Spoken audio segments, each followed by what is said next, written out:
Hello aspirants, आप सभी का फिर से स्वागत है ईवीएस की नई वीडियो में।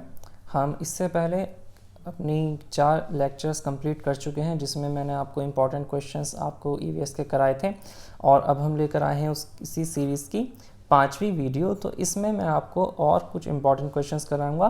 तो देखते हैं आज का अपना पहला क्वेश्चन फर्स्ट है आपका कि कुड़ुक कहाँ के लोगों की भाषा है।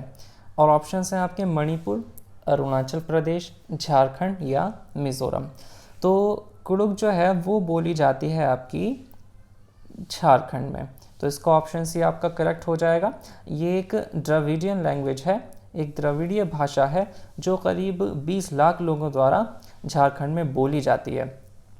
और हालांकि अब इस लैंग्वेज को यूनेस्को ने जो है वल्नरेबल लैंग्वेजेस में की लिस्ट में डाल दिया है, क्योंकि अभी इसका ख़त्म होने का जो है खतरा है, डेंजर है। देखते हैं अपना नेक्स्ट क्वेश्चन। निम्नलिखित में से कौन सा कीट मधुमक्खियों की भांति कॉलोनी बस्ती में एक साथ नहीं रहता है। यानी कि 4 ऑप्शंस हैं, उसमें से 3 ऐसे हैं जो एक साथ रहते हैं और एक नहीं रहता। तो कौन सा होगा वो आपका, देखो चींटी को तो आपने देखा ही है, चींटी सबके घर में मतलब होती ही है कि वो एक साथ चलती हैं, एक साथ जाती हैं, तो ग्रुप में रहती है, कॉलोनी में रहती है। दीमक भी एक साथ रहती है। मकड़ी को आप जानते हो कि वो कॉलोनी में, बस्ती में, ग्रुप में नहीं रहती। तो इसका जो सही आंसर होगा बस्ती में ना रहने वाला वो होगा आपका मकड़ी।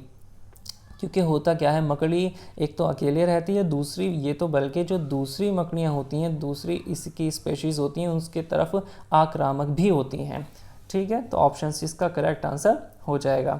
Next question. वर्ली एक पारंपरिक कला का प्रकार है। वर्ली नामक स्थान किस राज्य में है। तो ये वर्ली जो है आपका, ये आता है आपका महाराष्ट्र में।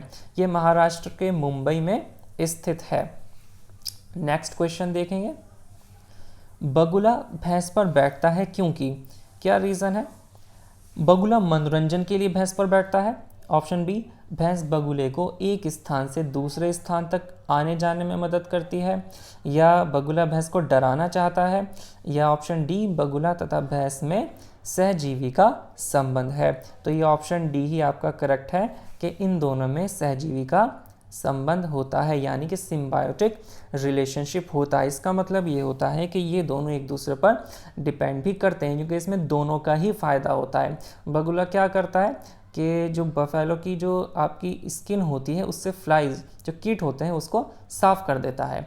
तो दोनों का ही इसमें फ़ायदा होता है, इसलिए जहाँ दोनों का फ़ायदा हो वहाँ सिम्बायोटिक रिलेशनशिप कहलाता है। Next question. जब कोई व्यक्ति ट्रेन द्वारा अहमदाबाद से केरल की यात्रा करता है तब वह अनेक सुरंगों को पार करता है। यह सुरंगें कौन से पर्वतों में हैं, आपसे ये पूछा जा रहा है।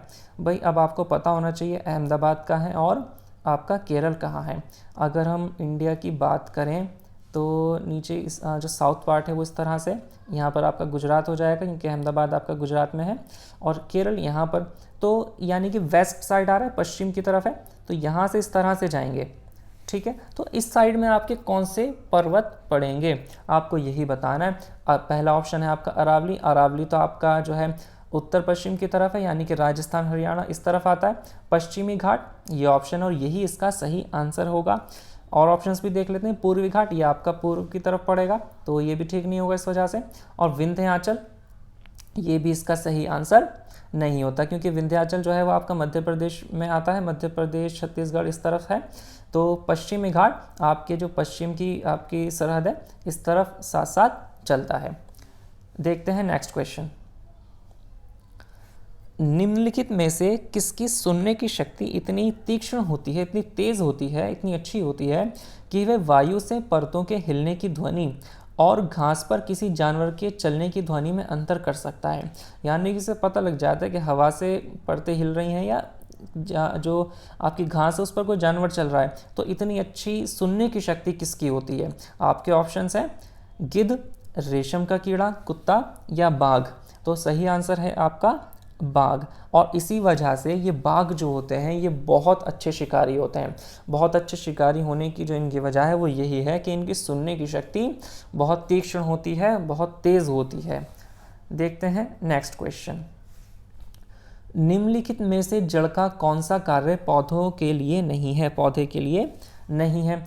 तो सारे आपको कार्य दिए हुए, यानी कि 4 ऑप्शन है, तो 3 कार्य होंगे और एक नहीं होगा। जो नहीं है वही आपको बताना है। फर्स्ट ऑप्शन आपका ह्यूमस उपलब्ध कराना, ठीक है, ये काम होता है। पौधे को सहारा देना, जड़ है, पौधे को सहारा भी देगी। जल तथा खनिजों का अवशोषण करना, जल तथा खनिजों का अवशोषण भी आपका जड़ में ही होता है। ऑप्शन डी, जड़ें खाना बनाती हैं, ये ऑप्शन आपका करेक्ट है। करेक्ट होने का मतलब ये कि जड़ ये काम पौधे के लिए नहीं करती, जड़ें खाना नहीं बनाती। तो ये इसका सही आंसर हो जाएगा आपका। अब देखते हैं हम नेक्स्ट क्वेश्चन।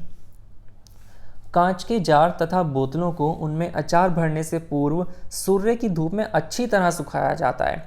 ऐसा क्यों किया जाता है? ऑप्शन हैं आपके, उनमें से धूल को हटाने के लिए, नमी को पूर्णतः हटाने के लिए, नमी जो मॉइस्चर होता है, गीलापन होता है, उसको ख़त्म करने के लिए, अचार को स्वादिष्ट बनाने के लिए, या उनके तापमान में वृद्धि करने के लिए। तो इसका जो रीज़न होता है, कारण होता है, वो होता है हम मॉइस्चर को उसमें से पूरी तरह से ख़त्म करना चाहते हैं। इससे क्या होगा, जो आपका खाना है या जो भी अचार, आपका जो अचार है वो प्रिजर्व रहेगा, उसको प्रिजर्व करने यानी कि संरक्षित रहेगा, और उसका जो लाइफ टाइम है, लाइफ स्पैन है, वो बढ़ जाएगा। नेक्स्ट क्वेश्चन देखते हैं। मच्छरों के प्रजनन की रोकथाम के लिए ठहरे पानी पर तेल डालने की सलाह दी जाती है। ऐसा इसलिए है क्योंकि हमें पता है ठहरे हुए पानी में मच्छर हो सकते हैं और मच्छरों से बहुत सारी बीमारियां हो सकती हैं। तो अगर हम उस पर तेल डाल देंगे तो क्या होगा? मच्छरों को तेल द्वारा विकसित किया जाता है, मच्छर तेल द्वारा मर जाते हैं, मच्छर तेल की परत में फंस जाते हैं, या तेल ऑक्सीजन की आपूर्ति को काट देता है जिससे मच्छरों का प्रजनन थम जाता है। तो यही आपका सही आंसर है, ऑप्शन डी। क्या होगा? क्योंकि जब आपने तेल डाल दिया तो तेल की एक परत बन जाती है पानी के ऊपर।